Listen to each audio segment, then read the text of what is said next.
કાલે ભાઈ કેમ રહ્યું, કેવું નુકસાન છે? અલા ભાઈ કાંઈ કરો માં, અત્યારે નુકસાનની તો વાત જ જવા દો.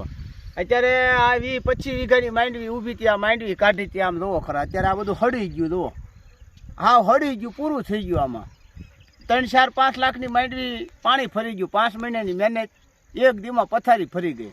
સમજ્યા? હવે ભગવાન તો આમ ગણે તો રૂઠી ગયા કહેવાય, પણ હવે તો સરકારી અધિકારીઓને કંઈ તમને સેટેલાઇટમાં તો કાંઈ નથી દેખાતું, પણ અમારા વીડિયામાં તો કાંઈ તમને દેખાય તો તમે બધા તમારી રીતે આખા ગુજરાતના ખેડૂતને કાંઈક સહાય કરજો. અમારું તો ભાગ્યમાં હશે એમ થાય, બરોબર? પણ અત્યારે તો આમ ગણીને તો લાખો રૂપિયા નુકસાન છે. આ 4-5-500 લાખની માંડવી અત્યારે હાવ પૂરું થઈ ગયું. તમે જુઓ ને આખા ખેતરમાં પડી માંડવી, આ રીતે માંડવી હળી ગઈ, બાટી ગઈ.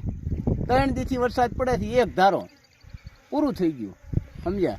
આમાં 1.5 થી 2 લાખ રૂપિયાનો ખર્ચો કર્યો છે આમાં બધા. હવે આમાં અત્યારે અમે કાંઈ ભાળીને જાય એવું નથી. આમાં 1 રૂપિયો ભાળીને જાય એવું નથી. આમાં તો પાલો માલના મોઢામાં ન જાય, એમાં આનું કાંઈ આવે નહીં, દેવા જાય ને એટલે યાર્ડમાં કાંઈ આનું આપે નહીં. આ બધું ધૂળ રાખ કહેવાય. સમજ્યા?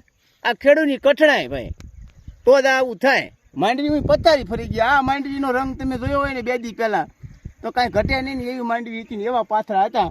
તો હવે ભાઈ પથારી ફરી ગઈ, પૂરું થઈ ગયું, નાય નાખ્યા. સમજ્યા? હવે કાંઈ ન મળે.